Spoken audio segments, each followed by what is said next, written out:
What if the food delivered to your doorstep is not a gift, but a quiet shackle? Now, a ripple has become a wave. A small, landlocked nation, Burkina Faso, has taken a stand that reverberates far beyond its borders. Rejecting 300,000 tons of American soybeans, Burkina Faso has said, enough. Enough to dependency, enough to foreign dictate, enough to the cycle where aid becomes a leash rather than a lifeline. Africa, a continent blessed with rivers that glint with gold, lands that cradle diamond veins, and soils soaked with oil, cocoa, uranium, and endless fertility, stands paradoxically labeled as poor. This contradiction echoes in the corridors of power and the headlines of global news. Why does the land that has cradled the birth of humanity, the land that supplies so much bounty to the world, still leave so many of its people hungry? The answer lies not in scarcity, but in control, in who shapes the narrative, who sets the rules, and who decides what ends up on the plate. This move is not just a trade squabble to be sorted by economists and diplomats. It is a shot across the bow of the world's most powerful. To say no to food from a superpower is to claim the right to self-determination.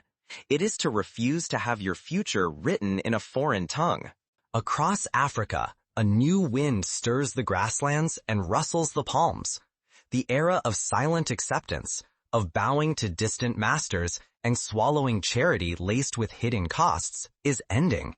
From the markets of Accra to the fields of the Nile Delta, a new resolve is growing. Africans will not let invisible chains of dependency decide their fate. The stakes are painfully clear. Silence means another generation shackled by poverty, health traded for handouts, pride eroded by decisions made in distant boardrooms. But to break free is to reclaim sovereignty, dignity, and the ability to shape a future built by and for Africans. So what would make a nation refuse what others call generosity? What truths lie beneath this historic rejection? Let us peel back the layers and discover the story that headlines won't tell. To understand, we must look beyond the recent headlines and peer into history, into the centuries where food became more than sustenance. Food became a lever of power, a tool of influence, and too often, a weapon. Let us start over 6 centuries ago. Since the arrival of explorers, traders, and colonizers, Africa's story has been shaped by outside interests. The continent's abundant resources drew waves of conquerors, not just with swords or treaties, but with subtler, longer-lasting weapons, trade, food, and so-called aid. These were tools that disguised control as generosity, weaving invisible chains that shackled Africa's future to foreign interests. Consider the role of food, the lifeblood of any society. Grain shipments, surplus beans, and donated rice are rarely free. Every bag of imported grain carries an unspoken message. Africa cannot feed itself. These imports flood local markets, driving down prices, bankrupting African farmers, and undermining centuries of agricultural wisdom. Take the case of Ghana in the 1980s. As part of a so-called structural adjustment program, the country was required to open its markets to foreign rice and maize. Overnight, local farmers found it impossible to compete with cheap, subsidized imports. Over time, traditional rice varieties disappeared from the shelves, and with them, centuries of knowledge about how to farm in harmony with local soils and seasons. The profits fled the country, and dependency deepened. The grip of dependency tightens in the age of modern agriculture. The world's largest seed companies, overwhelmingly Western in origin, push patented, genetically modified seeds onto African soil. These are not just seeds, but products engineered to ensure farmers cannot save or share them legally. Each planting season, farmers are forced to buy anew. Whoever controls the seeds controls the future. This is not a theoretical threat. It is daily reality in countries like Malawi and Kenya, where local seed varieties have all but vanished from formal markets, replaced by foreign hybrids that demand imported fertilizers and pesticides. This dynamic is not simply history. It is lived experience. Burkina Faso's recent rejection of 300,000 tons of American soybeans is more than a trade dispute. It is a declaration. We will not let our destiny be written in foreign ink. We refuse to be a dumping ground or a testing ground. Burkina Faso's stand is a call to the continent. The time for dependency is ending. The power to choose is the power to transform. If this pattern endures, the consequences are dire. Africa risks remaining forever on the sidelines in global economics and politics, its health, wealth, and sovereignty shaped by foreign agendas. But when nations reclaim the right to decide what is planted and who profits, they ignite a new era, one of pride, control, and true independence. But this is not just about one shipment or one country. To truly grasp the stakes, we must look deeper into the intricate ways food, power, and identity are woven together across Africa's patchwork of nations. Is a gift still a blessing if it poisons your future? This is the burning question Africa faces. When 300,000 tons of American soybeans arrived at the border, they wore the mask of charity. But beneath that mask was a trap, ready to tighten with every meal. These soybeans are not simply nourishment, they are inventions, crafted in distant laboratories, encased in foreign patents, and bound to chemical regimens that exhaust the soil. Every sack carries an invisible contract. Become dependent on seeds you cannot save, on fertilizers and pesticides you cannot produce, and on markets manipulated from continents away. This is why dependency on imported crops is not merely an economic risk, it is an assault on Africa's farmers, its ancestral wisdom, and the health of every family. When local seeds are cast aside, centuries of knowledge vanish. Fields lose their diversity and resilience. Diets grow monotonous and malnutrition rises, as seen in Malawi when traditional grains were replaced by maize monocultures, resulting in widespread vitamin deficiencies. To reject such so-called generosity is not ingratitude. It is self-preservation. It is a stand against foreign corporations dictating what Africa grows and eats. It is a shout for a world order that values African dignity above Western profit. Burkina Faso's defiance is already drawing threats. Whispers of sanctions travel through diplomatic corridors. Newspapers twist the narrative, casting Africa as reckless, ungrateful, or even dangerous. The message is clear. Submit and be rewarded. Resist and be punished. History offers stark warnings. When Haiti refused genetically modified seeds donated by a major global corporation in the wake of the 2010 earthquake, the world called them ungrateful. But Haitian farmers knew that accepting those seeds meant surrendering their autonomy forever. They burned the seeds in protest, a potent symbol of resistance that echoes to this day. Yet true courage is the ability to say no, even when the world demands surrender. Burkina Faso's refusal is a beacon. Sovereignty is not granted, it is seized. Health, independence, and dignity are not for sale. The cost of submission is steep. The erosion of health, the draining of wealth, the slow-burning loss of pride. But the reward for resistance could be nothing short of a revolution, a dawn where Africa authors its own destiny, free from toxic gifts and broken promises. As the world watches, the stakes grow ever higher.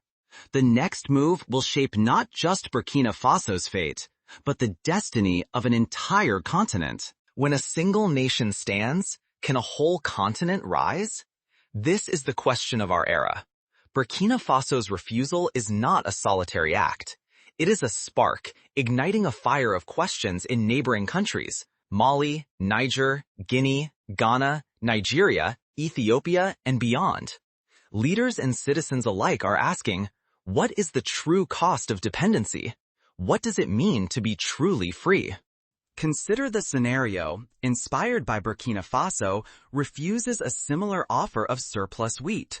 If Nigeria demands to renegotiate the terms of its rice imports, if Ghana insists on prioritizing local cassava over foreign maize. Each act of defiance chips away at the old order, and each refusal strengthens the movement for self-determination. The stakes are immense. Africa is unique among continents. Beneath its soil lies 60% of the world's untapped arable land. This means that more than half of Earth's agricultural future rests under African feet. With this potential, Africa can not only feed itself, but help nourish the world on its own terms. Already, new alliances are forming. African nations are turning not only inward, but also outward toward emerging powers like Brazil, China, India, Russia, and Turkey. These partnerships, while not without their own risks, offer alternatives to the old patterns of dominance. For example, Ethiopia's collaboration with Indian agricultural scientists has helped double wheat yields using locally adapted techniques rather than imported quick fixes. This is not just about saying no to foreign soybeans. It is about reclaiming pride in indigenous foods, returning to traditional farming wisdom, and renewing faith in local abilities. It is about breaking free from the narrative that Africa must always look outward for salvation. Yet boldness carries risk. Those who have long profited from Africa's dependency will not bow out quietly. Western powers may retaliate with sanctions, negative press, and diplomatic pressure. Old systems of control will resist, threatening economic pain and even hunger. Every act of resistance demands sacrifice, but every sacrifice on behalf of dignity lays the foundation for true freedom. As leaders weigh their next move, the world is watching, and so are those whose power depends on holding Africa in chains. What happens now could reshape not just Africa's destiny, but the very balance of global power.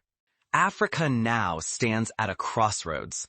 The continent can seize this moment to redraw its place in the world, restore pride, forge new alliances, and take charge of its own narrative. Or it can face even fiercer attempts to keep it divided and dependent. The choice is no longer about a single country or shipment. This is about the future of an entire continent, and who will hold the pen as Africa's next chapter is written. Sovereignty is not a slogan. It is the seed you plant, the meal you share, and the soil you defend, every single day. Rejecting foreign soybeans is not about closing doors. It is about opening them for African farmers, empowering them to grow organic, non-genetically modified crops rooted in ancestral wisdom. Each field sown with native seeds is an act of rebellion. Each basket of indigenous harvest is a testimony to freedom. The fight for Africa's dignity is waged not only in government halls, but in every village garden, every smallholder's field, every market stall selling local produce. Each time a family chooses fonio over imported wheat, each time a community organizes a seed exchange, and each time a farmer plants indigenous yam instead of foreign maize, they are building a wall against dependency. Factories are rising, like the cashew apple processing plant in Burkina Faso, which not only creates jobs, but also adds value to local produce, ensuring that profits stay within the community. Such projects are not mere symbols. They are blueprints for transformation. Across the continent, projects are taking root. In Tanzania, the revival of traditional millet has improved nutrition and resilience to drought. In Nigeria, the cassava revolution has employed thousands, reduced imports, and restored pride in local food. In Senegal, the Great Green Wall Project combines indigenous knowledge with modern science to restore degraded lands and create jobs. But laws and policies alone are not enough. Change starts with daily choices. Supporting a local farmer, choosing African produce, teaching children about indigenous crops, these are acts of resistance. Each is a brick in the foundation of a freer future. True sovereignty demands more than bold statements. It requires vigilant food regulations to keep hidden toxins off our plates, trade policies that shield local markets from dumping, and partnerships grounded in mutual respect. Each law passed in the national interest, each fair deal struck, is worth more than 1,000 shipments of foreign grain. The cost of inaction is immense. Our health, wealth, and children's dreams hang in the balance. If we turn away, we forfeit not just our plates, but our power. This revolution calls for every farmer, every leader, every citizen. The world is watching. Will you stand aside, or will you help build a stronger, prouder, truly independent Africa? Burkina Faso's stand is only the beginning. The real test is what each nation, each person chooses to do next. The future of Africa's food, freedom, and pride awaits your answer. Will you seize the pen and shape your own story, or leave the ending to others? The choice is no longer distant or theoretical. It is burning, urgent, and deeply personal. Burkina Faso's refusal to accept 300,000 tons of American soybeans is more than trade. It is a thunderous rejection of dependency. It is a call for every African to reclaim the power over what enters our markets, our homes, and our bodies. For too long, outsiders have written our narrative, dictating what we eat, what we grow, even how we dream. But this is a crossroads. One path leads to a future dictated from afar, where we must accept solutions designed for other lands and other peoples. The other path demands courage and unity. It asks us to defend our dignity, protect our health, and claim our right to choose. This is about more than soybeans. It is about sovereignty, about declaring that our bodies and lands are not test sites or dumping grounds for the world's unwanted leftovers. It is about refusing to let foreign interests plant seeds of dependency that, if left unchecked, will grow into generations of control. Imagine if every African nation followed Burkina Faso's lead. Imagine leaders, farmers, and citizens standing together, not for exploitation, but for true freedom. The world would be forced to reckon with a continent determined to shape its own destiny. Our health would no longer be compromised by unknown chemicals and patented seeds. Our wealth would remain in our own hands, spurring innovation and fueling pride. Our dignity would echo far beyond our borders, reshaping how the world sees us and how we see ourselves. The stakes have never been higher.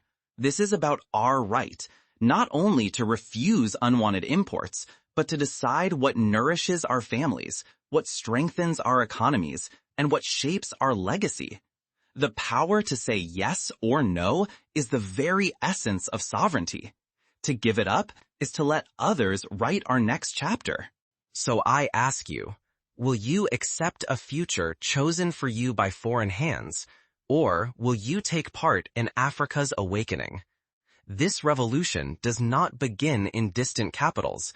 It begins with choices made by ordinary people, in markets, fields, neighborhoods, and around every table. The world is watching.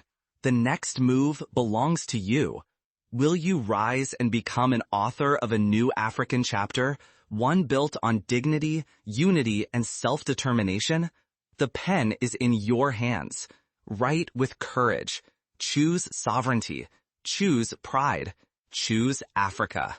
Let us close with a vision for the future, one where every African child grows up proud of the food on their plate, knowing it comes from their own land, nurtured by their own people. Picture an Africa where agricultural research centers across the continent develop new, resilient varieties of millet and sorghum, not for export, but for the tables of African families.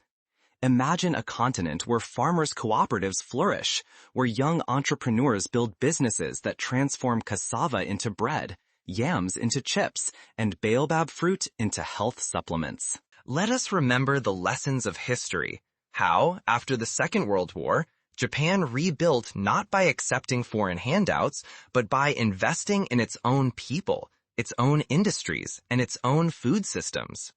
In the 1960s, South Korea transformed from a food importer to a food exporter by supporting local farmers and protecting their markets. Today, these nations are models of resilience and pride. Africa can do the same if it chooses self-belief over dependency. Here are practical steps for the way forward. First, invest in agricultural education. Train the next generation of scientists, agronomists, and extension workers. Rwanda's agricultural colleges, for instance, have pioneered techniques that double yields for smallholder farmers. Second, protect local markets. Enact tariffs or quotas that shield farmers from unfair competition. This was the model used by Brazil to build its world-class soybean industry, now rivaling the output of the United States. Third, revive indigenous seeds and crops. Ethiopia's community seed banks have preserved hundreds of varieties of teff, wheat, and barley, ensuring resilience against climate shocks and market fluctuations. Fourth, foster regional trade. Instead of competing, African nations can build a continental food market, reducing reliance on imports from distant lands. The African Continental Free Trade Area is a step in this direction, aiming to connect producers and consumers across 54 countries. Fifth, demand transparency and fairness in international deals. Every contract for seeds, fertilizers, or machinery must be scrutinized to ensure it benefits African farmers first. Sixth, invest in value addition. Build factories to process cocoa into chocolate, cashews into snacks, and coffee into instant powder, keeping profits and jobs in Africa. Ivory Coast and Ghana, once solely exporters of raw cocoa, now lead the region in chocolate production, capturing a greater share of value. Seventh, empower women and youth. In many countries, women produce up to 70% of food, yet lack access to land and credit. Targeted programs in Kenya and Uganda have shown that supporting women farmers yields greater harvests and healthier families. Finally, remember that every meal is a choice. Every time you buy local, plant a native seed, or teach a child about their heritage, you are building a stronger Africa. Eighth, tell our own stories. Use social media, radio, film, and literature to celebrate African food, farming heroes, and success stories. The rise of Made in Africa brands is already changing perceptions, from Lagos street food festivals to Nairobi's organic markets. Take the pen. Write courageously. Choose sovereignty. Choose pride. Choose Africa. Let the closing question not be a burden, but an invitation. Will you be a spectator to history or a participant in Africa's rebirth? The world is watching, but more importantly, Africa's children are watching. They await your answer.